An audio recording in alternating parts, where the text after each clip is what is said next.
وعلى آله وأصحابه أجمعين أما بعد فأعوذ بالله من الشيطان الرجيم بسم الله الرحمن الرحيم يا أيها الذين آمنوا اتقوا الله حق تقاته ولا تموتن إلا وأنتم مسلمون صدق الله العلي العظيم وصدق رسوله النبي الكريم۔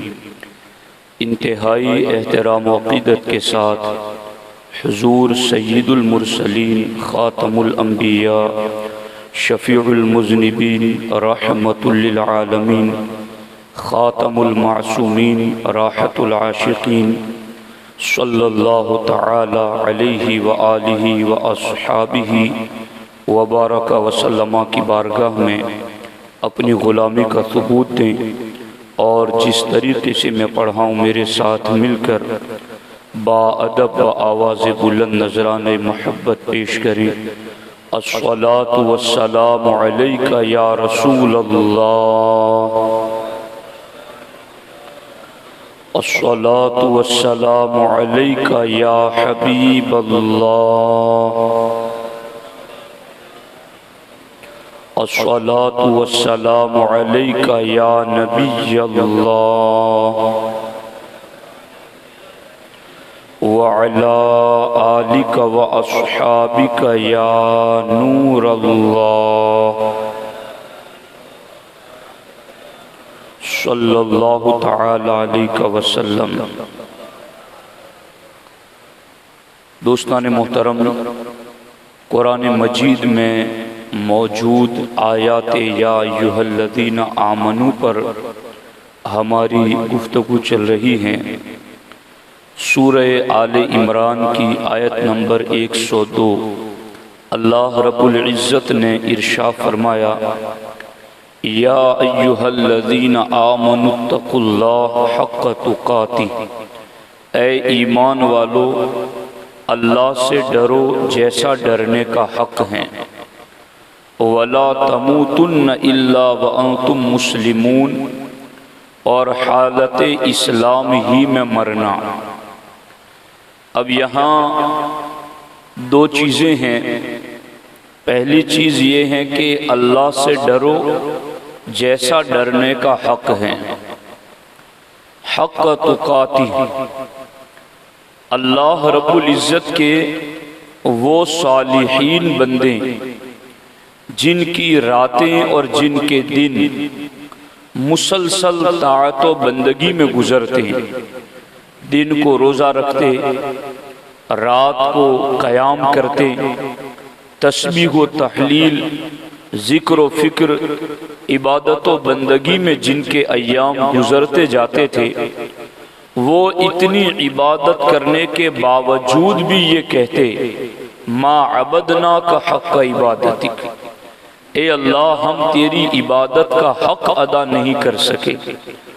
اور وہ معرفت کے غواص یعنی اللہ کی پہچان کے سمندروں میں غوطہ لگانے والے عظماء کبرا اولیاء اللہ، رات دن کشف و کرامات اور اللہ کے جلووں میں مصروف رہنے والے، بالآخر وہ بھی یہی پکارتے ہیں ما عرفناک حق معرفتک، اے اللہ جیسا تجھے پہچاننے کا حق ہے ہم ویسا نہ پہچان سکے۔ تو جہاں رات دن عبادت کرنے والے یہ کہہ جائیں کہ ہم تیری عبادت کا حق ادا نہ کر سکے، جہاں رات دن اللہ کی پہچان کے سمندروں میں غوطہ لگانے والے یہ کہہ جائے کہ ہم تیری پہچان کا حق ادا نہیں کر سکے، تو یہاں اللہ نے کہا ایمان والو اللہ سے ویسا ڈرو جیسا ڈرنے کا حق ہے۔ تو جب یہ آیت مبارکہ نازل ہوئی تو تفسیر در منصور میں یہ موجود ہیں، لما نزلت هذه الآیت اشتد علی القوم العمل، کہ جب یہ آیت مبارکہ نازل ہوئی تو صحابہ کرام پر اس آیت پر عمل کرنا سخت ہو گیا، چونکہ یہاں مطالبہ تھا جیسا حق ہے ویسا ڈرو، کما حقہ ڈرو، تو اشتد علی القوم العمل، صحابہ کرام پر اس آیت پر عمل کرنے میں سختی ہونے لگی، یہاں تک کہ انہوں نے اس آیت پر اتنا عمل کیا حتی ورمت عراقبہم، یہاں تک کہ ان کی پنڈلیوں پر ورم آ گیا، ان کا جسم سوجنے لگا، وَتَقَرَّحَتْ جِبَاهُهُمْ، اور ان کی پیشانیوں میں زخم آ گئے۔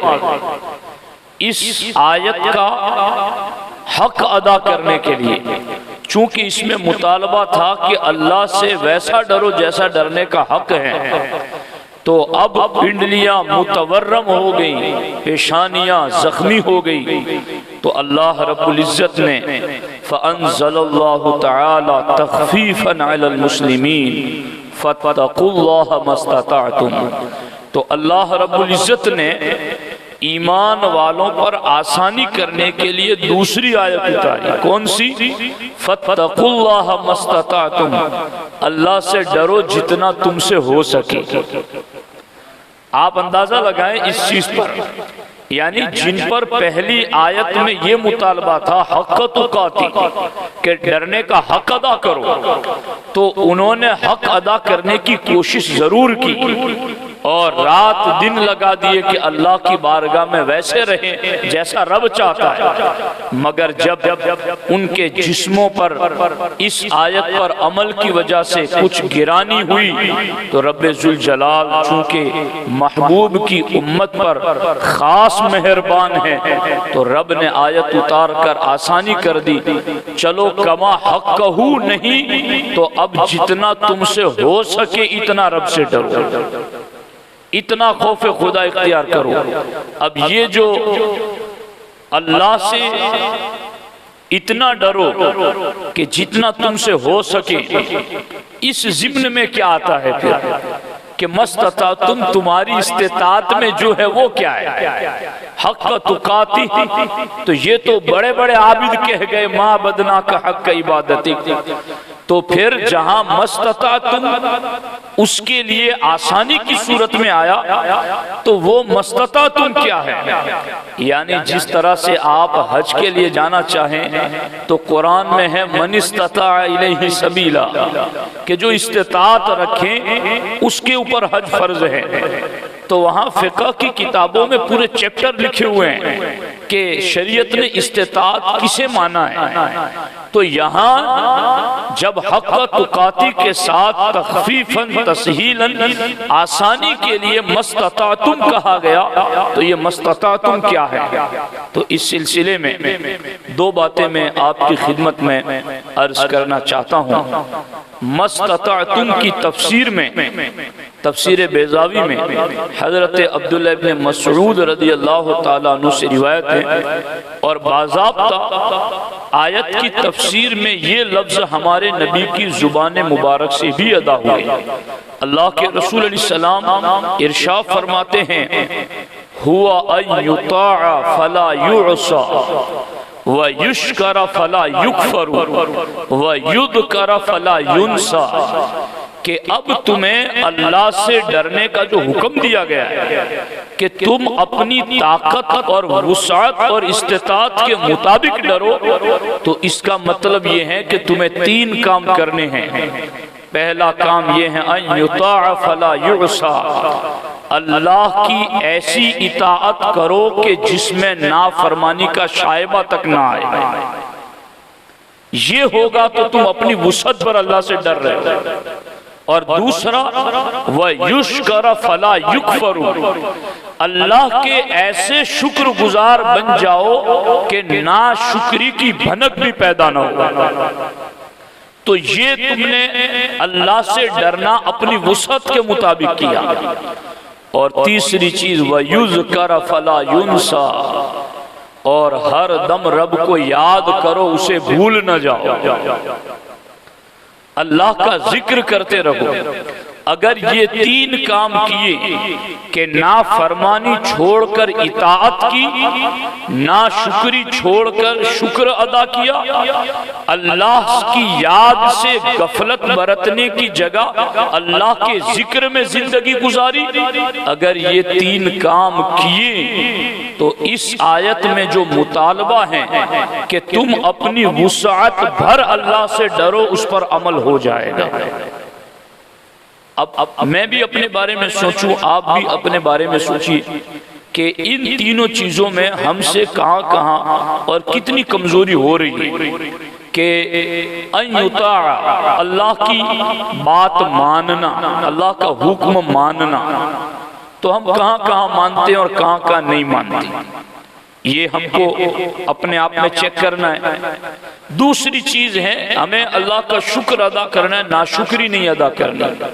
تو ہم دیکھیں کہ ہم اپنی زندگی کے کن کن مرحلوں میں کہاں کہاں ناشکری والے لفظ بول جاتے ہیں، تو ان کو دور کرنا ہے اس کمی کو۔ اور پھر یہ کہ ہم کتنا اپنے رب کو بھول کر زندگی گزارتے ہیں، تو اس کو بھی، اس کمی کو بھی دور کریں اور اللہ کو یاد کریں۔ تو یہ تین طریقے ہیں جن تین طریقوں سے اللہ سے ڈرنے کی وسعت والا جو مطالبہ ہے وہ پورا ہو سکتا ہے۔ اب یہاں ایک چیز یہ بھی ہے کہ ایسے تو یہ تین لفظ ہیں نا، یہ تینوں لفظ ہی تفصیل طلب ہے۔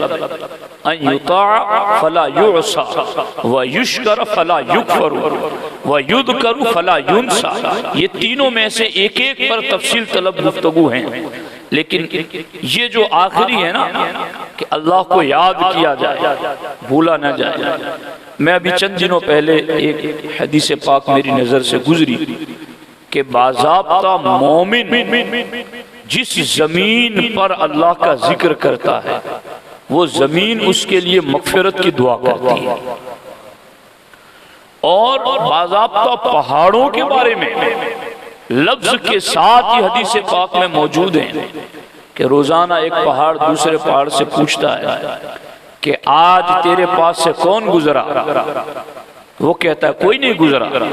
دوسرا کہتا ہے میرے پاس سے تو وہ مومن گزرا جس نے اللہ کا ذکر کیا۔ تو یوں وہ پہاڑ اور زمین کا وہ خطہ جس پر بیٹھ کر چل کر مومن اللہ کا ذکر کرتا ہے، تو وہ حصہ بھی باقی حصوں میں اپنے آپ کو سعادت مند سمجھتا ہے۔ تو کتنی برکتیں اللہ کے ذکر میں۔ تو یہ تین چیزیں ہیں۔ اور دوسرا خاص معنی جو پورے مفہوم کو گھیرے ہوئے، تفسیر بیضاوی ایسے ہی بہت اہم ترین کتاب ہے جو ہماری درسگاہوں میں، دارالعلوم میں عالم فاضل بننے والوں کو آخری سال میں پڑھائی جاتی ہے۔ اس میں یہ ایک ضابطہ کلیہ لکھا ہے، فرماتے ہیں وَهُوَ اسْتِفْرَاغُ الْوُسْعِ فِي الْقِيَامِ بِالْوَاجِبِ وَالْإِجْتِنَابِ عَنِ الْمَعَاصِي۔ فرماتے ہیں اللہ سے ڈرنے کا جو مطالبہ ہے اس کا مطلب یہ ہے استفراغ الوسع، یہ مستطعتم وسعی، استفراغ الوسع فی القیام بالواجب، اللہ نے جتنی چیزوں کا ادا کرنا ہم پر لازم کیا ہے اپنی طاقت بھر اس پر عمل کیا جائے، وَالْإِجْتِنَابِ عَنِ الْمَحَارِمِ، اور جن جن حرام کاموں سے اللہ نے روکا ہے ان سے بچا جائے، اسی کو خوف خدا کہتے ہیں، اسی کو مستطاعتم حق تقاتی کہتے ہیں کہ اگر اس پر مومن نے عمل کیا تو اللہ رب العزت کی بارگاہ سے اس پر عمل مانا جائے گا۔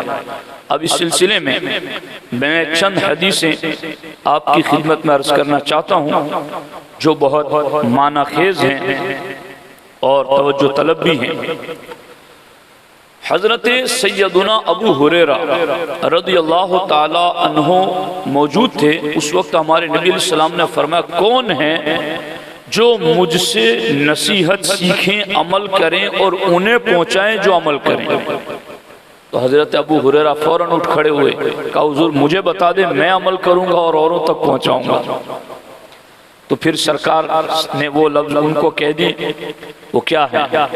صحیح بخاری شریف میں اللہ کے رسول علیہ السلام نے ارشاد فرمایا اتق المحارم تکن اعبد الناس، اللہ کی حرام کی ہوئی چیزوں سے بچو، تم سب سے بڑے عبادت گزار بن جاؤ گے۔ اب میں اس پر لمبی باتیں کرنے کی ضرورت ہی نہیں، عام طور پر سب لوگ جانتے ہیں کیا کیا حرام ہے، بس اتق المحارم تکن اعبد الناس، ایک جملہ ہے پورا سمندر اس میں۔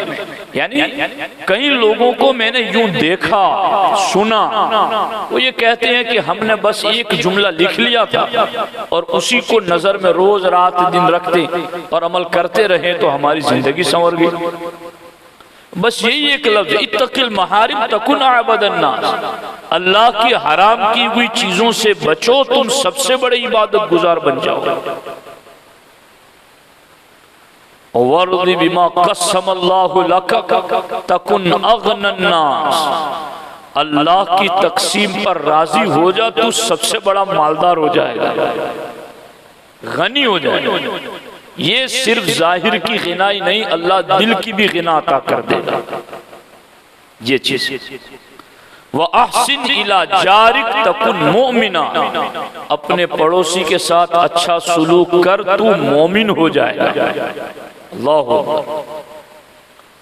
وَأَحِبَّ لِلنَّاسِ مَا تُحِبُّ لِنَفْسِكَ تَكُنْ مُسْلِمًا، لوگوں کے لیے وہ پسند کر جو اپنے لیے پسند کرتا ہے تو کامل مسلمان ہو جائے گا۔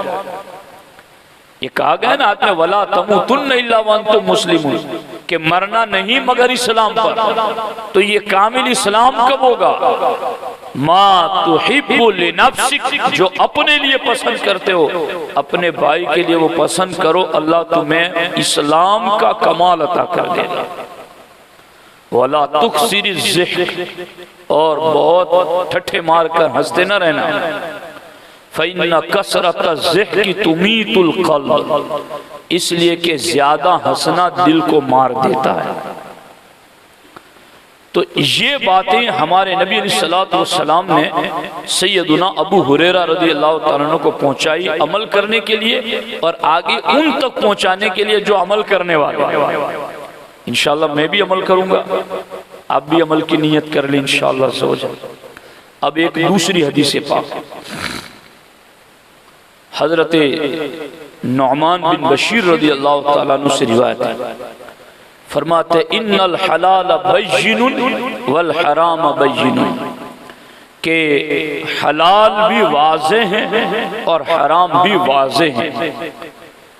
وَإِنَّ بَيْنَ الْحَلَالِ وَالْحَرَامِ مُشَبَّهَاتٌ،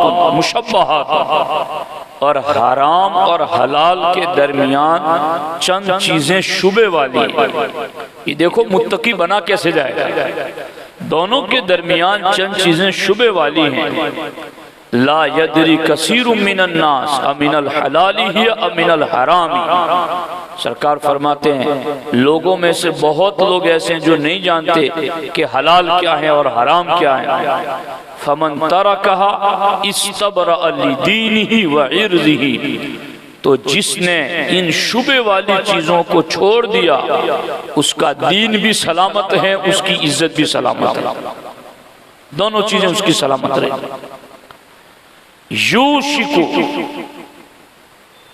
یوشک ان یواقع الحرام، اور من واقعہ، فرماتے ہیں کہ جو ان شبہ والی چیزوں میں پڑ گیا تو یوشک ان یواقع الحرام، تو قریب ہے کہ وہ پھر حرام میں جا پڑے۔ اور پھر ہمارے نبی نے ایک محسوس مثال دی، میں اکثر یہ چیزیں آپ کو سمجھاتا ہوں، محسوس مثال جو نظر آئے، جس کو چھو سکے بندہ سمجھ سکے۔ تو محسوس مثال دی ہمارے نبی علیہ السلام نے کہ یہ جو درمیان والی شبہ والی چیزیں ہیں اس میں کوئی پڑے گا تو پھر حرام میں کیسے پڑ جائے گا، اور اس سے بچے گا تو اس کا دین اور عزت کیسے بچے گی۔ ایک مثال کے ذریعہ سرکار نے بتایا، فمن رعا الى جنب حمن، سرکار فرماتے ہیں جو کسی چراگاہ کی میڑ پر جانور چراتا ہے، اس کو ہمارے یہاں کیا کہتے ہیں؟ ہیڑو۔ وہاں جو چراتا ہے اپنا جانور تو یوشک ان یرتع فیہ، تو قریب ہے کہ وہ جانور کھیت میں بھی منہ مار لے۔ وَلِكُلِّ مَلِكٍ حِمًا، اور ہر مالک کی ایک چراگاہ ہے۔ وَإِنَّ حِمَ اللَّهِ مَحَارِمُهُ، اور اللہ کی چراگاہیں وہ ہیں جو اللہ نے حرام کی بارڈر لگا دی ہے کہ یہ حدیں ہیں، تمہارے لیے یہاں سے آگے نہیں بڑھنا ہے۔ تو اب کیا مطلب کہ جس طرح سے کھیت کے قریب بنی ہوئی گھاس پر اگر کوئی جانور چرتا ہے تو قریب ہے کہ وہ اندر منہ ڈال لے، چونکہ وہ بالکل جسٹ ملی ہوئی ہیں اس کے ساتھ۔ تو اسی طرح فرمایا کہ اگر تم شبہات والی چیزوں میں پڑ جاؤ گے جو حلال اور حرام کے درمیان ہیں تو پھر تمہارا بھی معاملہ یہ ہوگا کہ تم بھی حرام میں جا گرو گے۔ اور اگر تم نے ان دونوں کے درمیان یعنی حلال اور حرام کے درمیان جو شبہ والی چیزیں ان سے اپنے آپ کو بچا لیا تو تمہارا دین بھی سلامت، تمہاری عزت بھی سلامت۔ کتنے قیمتی الفاظ ہیں جو ہمارے نبی علیہ السلام نے اس مقام پر ارشاد فرمائے۔ اس پر تفصیلی گفتگو میں آئندہ ہفتے میں کروں گا، لیکن ایک صرف بات عرض کر دیتا ہوں، وَلَا تَمُوتُنَّ إِلَّا وَأَنْتُمْ مُسْلِمُونَ، کہ اسلام ہی پر مرنا۔ تو یہ اسلام کیا ہے؟ ہمارے نبی علیہ السلام سے جبریل نے پوچھا تھا مل اسلام، حضور اسلام کیا ہے؟ تو اللہ کے رسول علیہ السلام نے فرمایا اس بات کی گواہی دینا کہ اللہ کے سوا کوئی معبود نہیں، اور اس بات کی گواہی دینا کہ حضرت محمد مصطفیٰ صلی اللہ علیہ وسلم اللہ کے رسول ہیں، نماز قائم کرنا، زکوٰۃ دینا، رمضان کے روزے رکھنا اور استطاعت ہونے کی صورت میں حج بیت اللہ کرنا، اسے اسلام کہتے ہیں۔ تو اب سرکار کہتے ہیں، سرکار نے اسلام کی بتا دی کہ اسلام کسے کہتے ہیں۔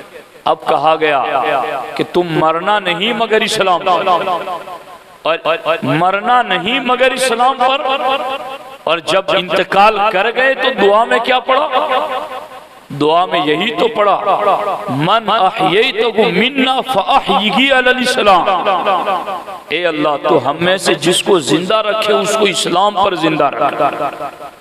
تو ادھر قرآن بھی کہتا ہے کہ اسی حالت میں رہنا کہ تمہاری موت آئے تو تم اسلام پر ہو، اور جب میت پر جنازے میں دعا پڑھی جاتی ہے تو اس میں بھی یہ چیز یاد دلائی جاتی ہے کہ اے جنازے کی دعا پڑھنے والے، جو جنازے میں اندر لیٹا ہے نا اس کو تو کہا گیا تھا وَلَا تَمُوتُنَّ إِلَّا وَأَنْتُمْ مُسْلِمُونَ، کہ حالت اسلام نہیں مرنا۔ اگر وہ بالفرض غفلت میں زندگی گزار گیا تو آج سبق سیکھ لے، اور اس کے لیے دعا کر، دوسروں کے لیے دعا کر، اور خود بھی غور کر کہ من احییتہ منا فاحیہ علی الاسلام، اے اللہ تو ہم میں سے جس کو زندہ رکھے اس کو اسلام پر زندہ رکھ۔ تو دوستان محترم، یہ ساری تعلیمات ہمیں یہ بتاتی ہیں کہ اگر ان پر مومن کا عمل ہوگا تو پھر مومن کو تقوی کا نور مل جائے گا، اور جب مومن کو تقوی کا نور ملے گا تو پھر آگے اس کے لیے اتنی بشارتیں ہیں، خدا کی قسم۔ جب حضرت معاذ کو ہمارے نبی علیہ السلام نے یمن کا گورنر بنا کر بھیجا اور سرکار نے کہا معاذ اب میری تیری ملاقات اس زمین پر نہ ہو سکے گی، اب تم آؤ گے تو میرے مزار پر آؤ گے۔ حضرت معاذ رونے لگے، کہا حضور مجھے اپنے آپ سے جدا نہ کیجئے، مجھے اپنے ساتھ رہنے دیجئے۔ تو سرکار دو عالم صلی اللہ علیہ وسلم چونکہ آخری نبی ہیں، انہیں اپنا دین پوری دنیا میں پہنچانا تھا، کفر کی ظلمتوں سے نکالنا تھا تو سرکار نے معاذ کے آنسو تو دیکھے مگر واپس نہیں پلٹایا، بلکہ بشارت دیتے ہوئے قیامت تک کی امت کو ایک انعام دیتے ہوئے فرمایا تم کیسے سمجھتے ہو کہ تم مجھ سے دور جا رہے ہو؟ معاذ سنو، اِنَّا أَوْلَى النَّاسَ بِيَ الْمُتَّقُونَ مَنْ كَانُوا حَيْثُ كَانُوا۔ اے معاذ، اِنَّا أَوْلَى النَّاسَ بِيَ الْمُتَّقُونَ مَنْ كَانُوا حَيْثُ كَانُوا، جو بھی میری امت میں متقی ہوگا وہ کہیں بھی ہو کوئی بھی ہو وہ میرے قریب ہی رہتا ہے۔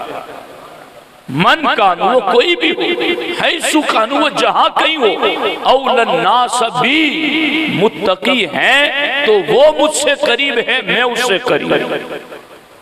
تو تقوی میں بڑی برکتیں ہیں، تو اس کا ایک مفہوم جو تھا ان یطاع فلا یعصی، اللہ کی بات مانی جائے، نافرمانی نہ کی جائے، اللہ کا شکر ادا کیا جائے، ناشکری نہ ادا کی جائے، غفلت میں زندگی نہ گزاری جائے، اللہ کا ذکر کیا جائے۔ تو اس پر عمل ہوگا تو انشاءاللہ ہمیں تقوی کی برکتیں ملے گی۔ اللہ کریم کی بارگاہ میں دعا ہے رب ذوالجلال مجھے آپ کو سب کو عمل کی توفیق عطا فرمائے۔ السلام علیکم ورحمۃ اللہ وبرکاتہ۔ صلاۃ والسلام۔